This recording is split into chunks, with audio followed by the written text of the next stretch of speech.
Bismillahirrahmanirrahim. Assalamualaikum warahmatullahi wabarakatuh. Bismillah, walhamdulillah, wassalatu wassalamu ala rasulillah. Kali ini saya membawa kitab Qurratul Uyun. Bismillahirrahmanirrahim.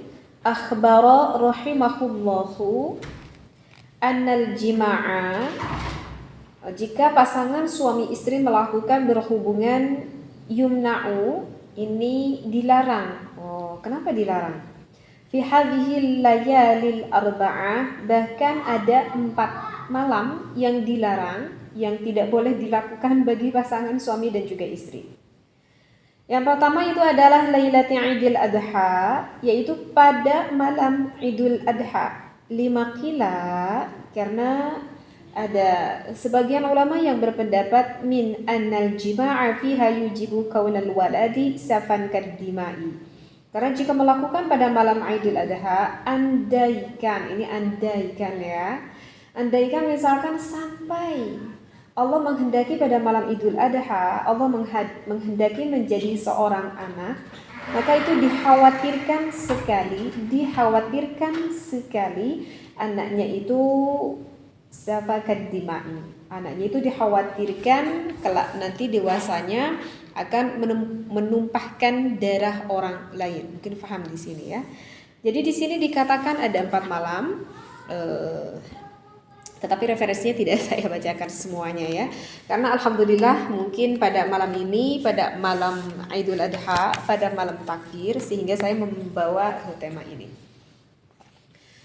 Di dalam kitab Qurratul Uyun barusan dikatakan bahwa yang berpendapat itu adalah ulama yang bernama Imam Ghazali, yang mana Imam Ghazali ini adalah seorang ulama ahli sufi, ahli tasawuf. Imam Ghazali berkata bahwa sebaiknya bagi pasangan suami istri ada 4 malam, yang mana kurang baik jika dilakukan berhubungan pada 4 malam tersebut. Tetapi ini hukumnya diharamkan? Tidak sampai diharamkan, tetapi ini hukumnya hanya makruh saja. Keempat malam itu malam apakah saja? Yang pertama itu adalah ketika pada malam Idul Adha, ya sekarang ini malam Idul Adha. Alasannya adalah tadi yang sudah saya sampaikan. Keduanya itu adalah ketika pada malam Lebaran Idul Fitri. Dan yang ketiganya itu adalah setiap awal bulan itu juga lebih baik tidak melakukan pasangan suami istri tersebut. Tetapi yang dihitung di sini adalah bulan Hijriyah, tahun Hijriyah, tahun Islam, bukan tahun Masehinya. Dan yang keempat, yang terakhir adalah setiap pertengahan bulan. Dan yang dimaksud di sini juga adalah bulan Hijriyahnya, bukan bulan Masehi seperti Januari, Februari, bukan itu yang dihitung ya, tetapi bulan Islamnya. Nah, lantas bagaimana nih Teh? Tetapi kan hukumnya gak haram ya? Enggak haram, hukumnya hanya makruh. Diperkuat lagi tadi menurut Imam Ghazali, kalau misalkan sampai kejadian yang saya bahas di sini adalah malam Idul Adha ya, karena sekarang kebetulan mau malam Idul Adha. Kalau menjadi seorang anak maka dikhawatirkan takut mewarisi anaknya menjadi seorang yang menumpahkan darah orang lain seperti itu. Nah, tetapi lantas kemudian tuh gimana di dalam suatu permasalahan tuh kebetulan misalkan yang suaminya itu yang terkadang kan kita menemui ada seorang suami yang kerjanya tuh jauh banget gitu kan di luar kota, sehingga itu jarang bertemu dengan istrinya. Kadang yang suka sebulan sekali, 2 bulan sekali, 3 bulan sekali begitu kan. Dan kebetulan ini sekarang pada hari raya Idul Adha itu kan libur nih pekerjaannya.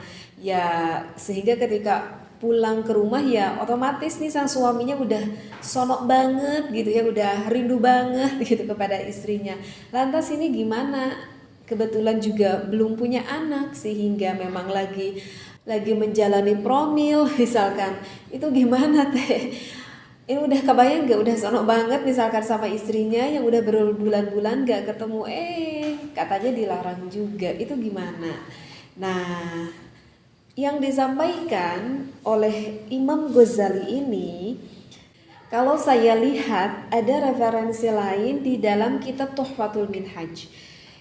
Di sini ada riwayat yang disampaikan dari Imam Ibnu Hajar. Kalau menurut Imam Ibnu Hajar bahwa hadis yang disampaikan ataupun keterangan yang disampaikan oleh Imam Ghazali ini itu mengambil dari hadis yang mana ini tidak sabit gitu hukumnya seperti itu.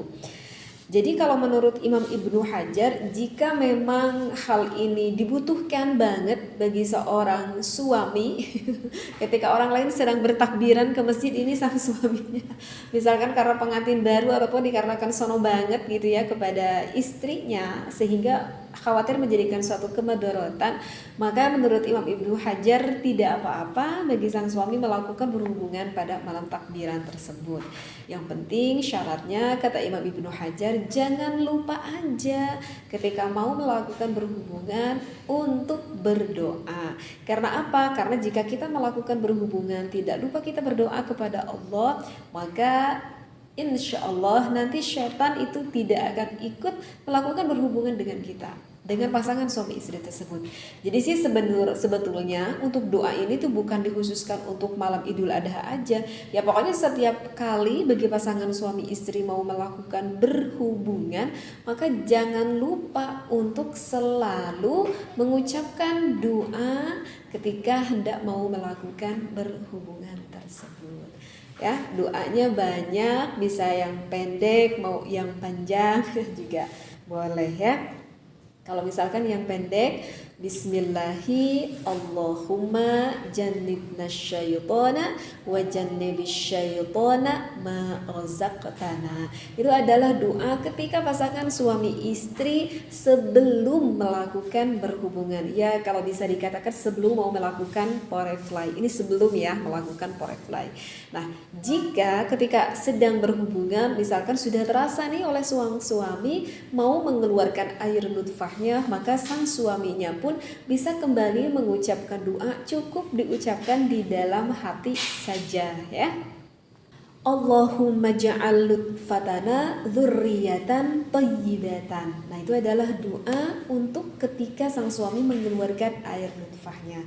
Dan begitu juga ketika udah beres nih, udah selesai, jangan lupa ditutup kembali oleh doa.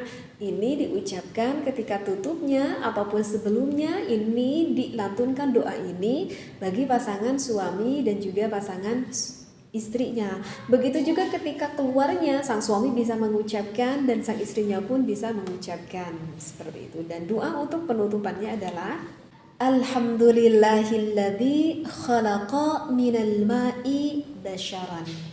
Alhamdulillahilladzi khalaqa minal ma'i basyaran.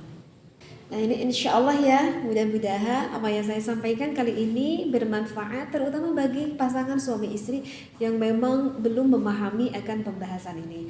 Wallahu a'lam wa billahi taufiq wal hidayah. Wassalamualaikum warahmatullahi wabarakatuh.